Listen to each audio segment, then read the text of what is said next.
Hi, my name is Donna Rodman. I'm a registered landscape architect in Vancouver, British Columbia, Canada. I've been making a series of videos to share my knowledge, some of my projects and contributions in my profession. I started out I am a retired registered nurse, or a retired nurse, and I am the sole principal of Our Designs Landscape Architects. So there's been a series of videos that I've been producing, and this one is about universal design, which is one of the legs of my practice, dealing with accessibility, addressing the needs of people with disabilities, seniors and children with special needs in their environment. I wanted to give you some information about universal design. A community which is planned and designed to accommodate all of its citizens celebrates potential, quality of life, and diversity of ability. Such a community also reaps social and financial benefits when people can enter businesses, do their banking, get into medical clinics, cross streets safely, attend games and concerts, and go to school, participate in outdoor recreation, even if they have a disability, and it's focused on their ability to achieve their full potential.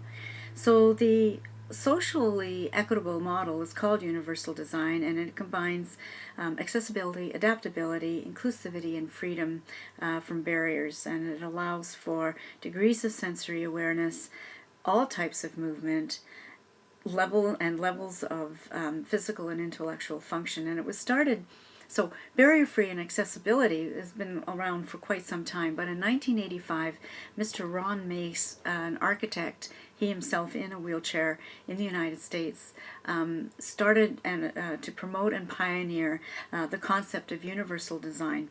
And he was one of the founders of the Universal Design Center in North Carolina at their state university. And he wanted to change the minimum standards for building codes, and he successfully did so. So in 1988, which was 3 years later, I started to get engaged because I had left nursing for several different reasons, and one of them was, of course, the greening of healthcare, healthcare facilities, group homes, social housing projects to be inclusive. And in '88, you would find me working at UBC in the Department of Special Education and Educational Psychology under Dr. Perry Leslie as a graduate secretary, working with the teachers, or the students, graduate students, and the teachers who were to become instructors for children with special needs in our public school system. And they quickly found that I had an aptitude and an insight into children with special needs because of my nursing education training and experience. And it became an advantage to those students who could learn from me as they were handing in their assignments and so on and so forth. Subsequently to 1988, I started working with two architects who were advocating for Section 3.7 of the British Columbia Building Code then, for barrier-free and accessibility. And I worked in their offices as an accessibility consultant, writing reports, reviewing their drawings, to imagine and visualize how their spaces would be used by people with disabilities. Of course, a lot of those functions today are actually taken on by the community people with disabilities, which is just great.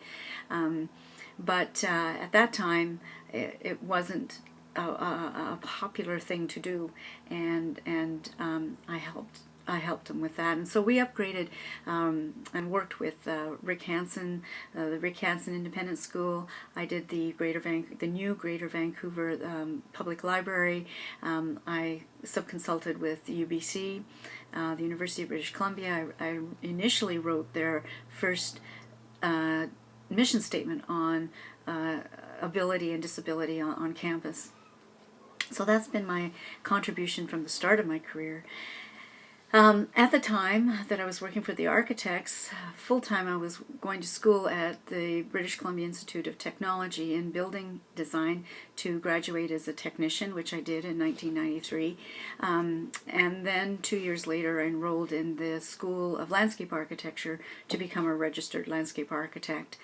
Every single one of my design studio assignments, regardless of whether the criteria included accessibility or not, I put in the approach for universal design. And I had contributed indirectly and had had an opportunity actually to meet Mr. Mace in New York when I was presenting a social housing project that I had worked on. And so I've been sitting in on focus groups and developing the principles, of which there are 7, and we'll talk about those later. In 2009, I wrote a booklet called Universal Design Guidelines for Outdoor Spaces, Plan and Design for Choice. Here it is. It was funded by the province of British Columbia, just ahead of the 2010 Olympics. I worked with Maple Ridge and the city of Pitt Meadows and a disability advisory panel of people who actually reviewed my work and my submissions.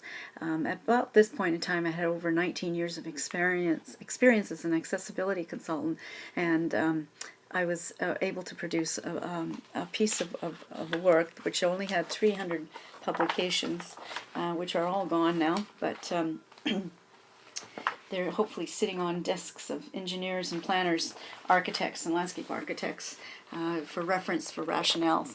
And I included quite a bit of research from Europe on the development of hazard strips and how to address corners and curb ramps, crosswalks for people with disabilities, seniors, and even mums with strollers navigating, trying to cross several lanes of traffic safely. So the book has several things, and one of them that is really a good piece of work is a graphic that talks about the history of universal design. And I really, really wanted to bring this forward so you could see the development from the World War I and World War II vets returning to the United States and wanting to be reliving with their families, but not able to because their homes were not wheelchair accessible. And the whole program started from that initial effort to get the veterans and amputees back with their families. So most of it was inside. Most of the work that was being done as far as accessibility in the States was inside. But as we move along, and during that period of time, we were operating from a medical model, using medical terminology and looking at person with a disability rather than an ability. And that's where there's a change and a shift in attitude and approach. It became eventually a social model looking at barrier-free, so the labels of barrier-free or adaptability or adequate design. And at a given point, here is where Ron Mace came on the picture, there was an awful lot of activity in the human rights movements, both in Canada and the United States, to get inclusion involved so people could come back and be employed and do their banking and so on and so forth. So I came on the scene about this point in time, and then we started looking at people with visual impairments, which is one of my areas of expertise in this approach, universal design philosophy. And I started to work at trying to get spaces outside accessible, parks, courtyards.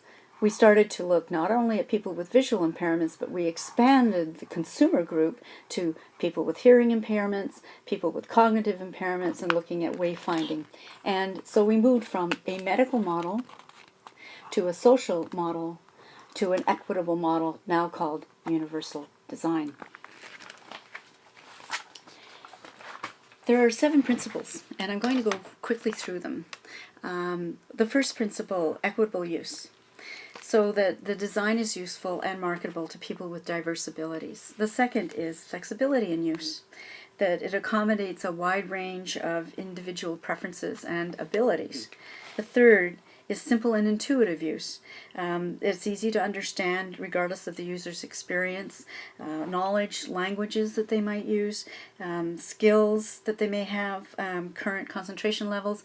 This is where the approach in minimalism in architecture becomes so supportive of universal design, because they tend to declutter the environment and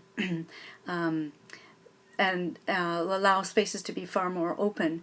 At the same time, though, in landscape architecture, we need to work at helping those environments become have soundscapes and aromascapes, and the capacity to influence other senses as people navigate through an environment.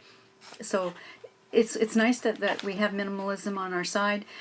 It's better if we take a look at how the human reads their environment. And several videos ago I talked about object perception and body perception as a way of us knowing our spaces, particularly people with visual impairments when they're navigating through space. So the fourth one is perceptible information. And again, the design needs to communicate information effectively to the users, regardless of the ambient conditions or the user's sensory abilities. So signage becomes really critical, tactile signage even more so. And looking at a person with a visual impairment, considering how they mentally map their space and go from point A to point B, using sensory cues, the heat of the sun on one side of their face, the wind, a smell coming from another direction, and they memorize and remember that as they're walking through a space. A soundscape, an aromascape, these are important pieces that we need to include as landscape architects in our designs and considerations. The fifth is tolerance for error, and this is in design is a huge safety part of our work. We're very safety conscious to minimize hazards and the adverse consequences of an accidental or unintended action. One of the things that we look at, for example, is the lip that you see on a door sill or the edge of a ramp, because those edges, if they get run into by a person who has cerebral palsy, for example, a lot of people don't realize that these folks are also on heavy doses of different types of medication for muscle contraction, and they hit this edge, they have a very strong muscular contraction, which may take them out of their chair, and then we have an injury and an accident in the making. So we have to look at the tolerance for error on these little things that can trip up anyone, and then also cause a disabling